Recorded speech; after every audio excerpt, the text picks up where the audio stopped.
little bit about living a little bit of life in the wilds up here. This is my water supply off this mountain stream here. Let me flip this camera around, let you see it. Well, how do I do this? Can't flip it around. Anyways, here, you can look up behind me there. Comes off the mountains up here, down into this stream, through a pipe, into this barrel. That's the old barrel. People lived here before I ever bought this place. Anyways, got my gun just in case for big coyote. This, by the way, is a 410. Whoop, my shells are falling out. 410 shotgun with a let me show it to you here.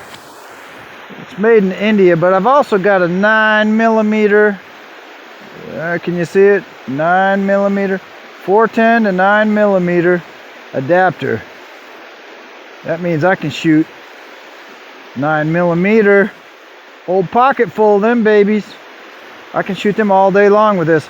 But also got the 410 slug, which is killed pretty much anything around here, and including a bear if I ever had to defend myself. In a 410 shot, so I can do some squirrel hunting, rabbit hunting, whatever I need to eat. But anyways, that's it right here. This is just to let you know, this is a single shot. Watch this. So you see how that it doesn't pop the shell out. So I have other single shot. It'd fling that shell right out there on the ground behind me if I broke it down. This one doesn't do this. This one here is the Hatfield. There we go, Hatfield. Let's see if I can put some sunshine on this bad boy. Hatfield, single shot. Yeah, buddy. SGL right there. Anyways, 410.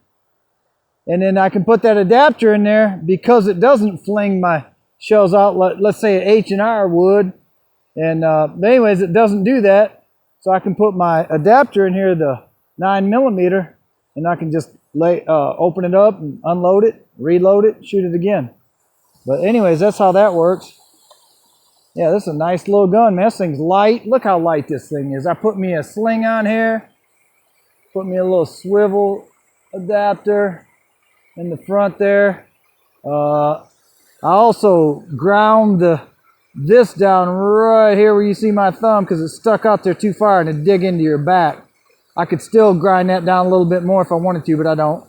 It's got the safety here. Safety button tab right here. Safe, fire. You can see it in red. Safe is in white. Got to pull that hammer back right there. And fire away. But anyways, this is talk about reliable. You know, back in your ancestors' day, they had matchlocks. Had to have a fuse that you carried around, hope it'd last you all day, big long fuse. And then it switched over to flint locks. All these were muzzle loaders, so you had to load them from the barrel right down in here. And then you had percussion caps. Lastly, then you went to the single action. They converted them over to rolling blocks. So they'd cut the barrel, put this little section in about right here, make it a rolling block, slide your shell in there. Anyways, real nice. Love them, but this here's the cheap version, single shot shotgun.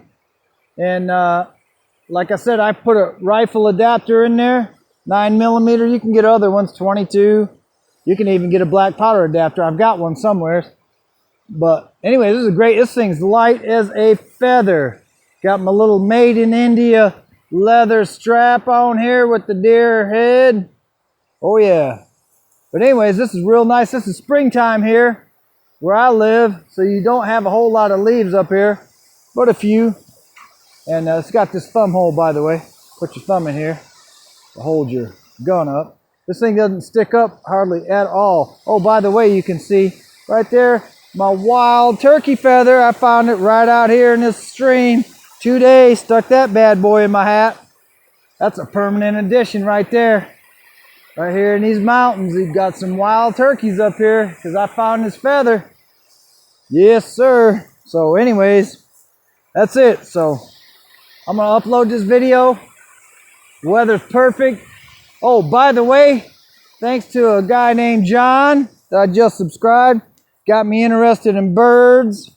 I went ahead and bought me a parakeet in the US, or a budgie, one of them Australian budgies. Anyways, I love that little critter, man. He's a cute little bird, and he's just getting used to me right now. But anyways, got him in a little cage, had him outside today. It got up around a little over 60 degrees, so he likes being outside. Got to watch where you walk here, because this is real steep.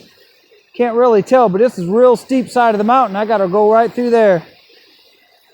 So you got to watch what you're doing. The last thing you want to do is fall on these rocks or slide down. You know, that's pretty steep down there. So you got to be careful. That's it. Anyways, so be careful out there. Be safe. Everybody, I know a lot of you people live in the city, so you can't just run out in your backyard with a gun. And but I can. But yeah, everybody needs to buy them a little piece of land. Because one thing I will tell you is this. No place like roots and having your own property. You know, so even if you lived in a tent or a camper or a tiny home or a whatever, ain't nobody can kick you off your own land as long as you pay that property tax. Nobody can say you can't live in a tent, build you an outhouse. I mean, you need to check that stuff. However you want to live, you can live. But if you got your own land, you know, all these people talk about homeless. I just come back from Philippines, and there's a lot of people, they don't even own the land. They're what they call squatters. Out there building little huts, man. No better than a tent. Hardly. Not much better than a tent. Yeah. So anyways, that's how they do, man. They're surviving. They might be eating just rice, but they got their own place. So anyways, that's all you got to do, man. Get off your duff and get out there and build you something. Out here in the forest, in the woods, somewhere. Buy you a piece of land someplace. But anyways, and even if you never live there, man, you got a place to go visit, take a vacation, go camping. So, but it's nice to have your own property. So that's my advice. Get you a little piece someplace. It doesn't even matter where it's at, as long as you own it. All right, so till next time.